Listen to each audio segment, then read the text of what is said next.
as we continue discussing Jesus and the sources for it.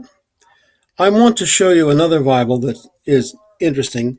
Now, this Bible is Old and New Testament, or you can have it just as the New Testament, but it's the one called the Voice Bible. Now, we've just talked about the Gospel of John, where the Logos was the Word that became manifest as a teaching tool, the Logos.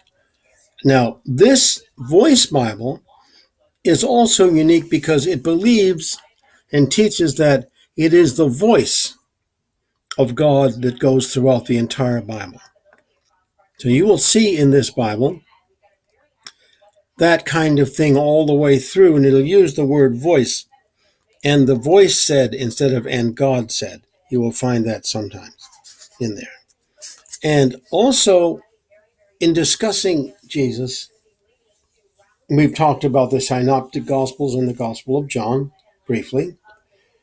But what's also interesting when we're trying to figure out what Jesus taught and how he taught it, we can go through the scripture and find a great many things. Now, but what about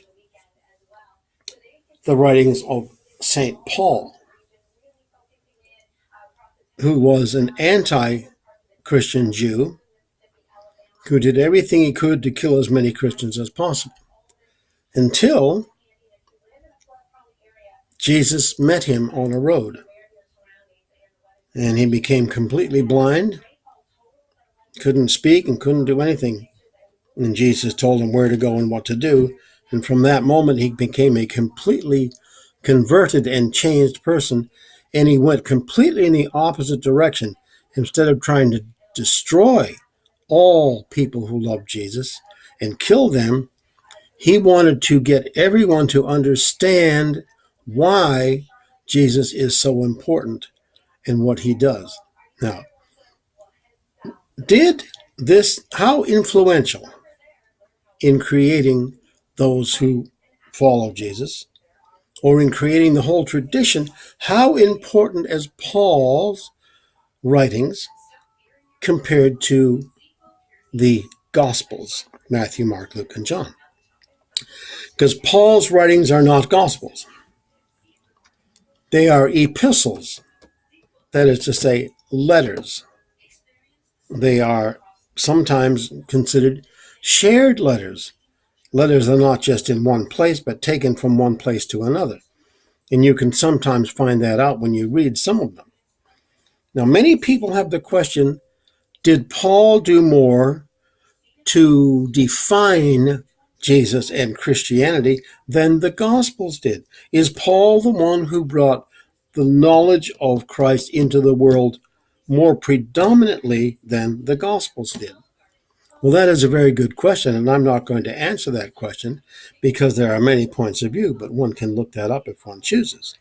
Now, let me say that in the New Testament, of course, we have Matthew, Mark, Luke, and John, and then the Acts of the Apostles. But listen to all of these we have from the Apostle Paul. All of these books are in there from the Apostle Paul.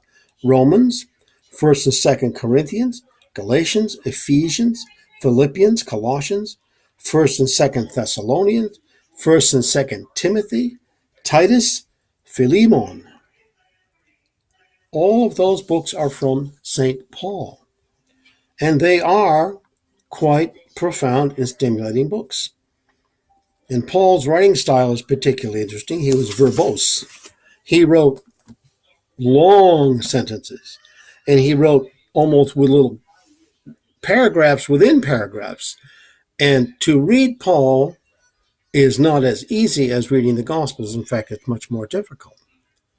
So we will take a look at Paul in a moment, because this is a very important situation in trying to understand the teachings of Jesus. Who is the most important? Those who wrote the Gospels, or Paul who wrote his letters?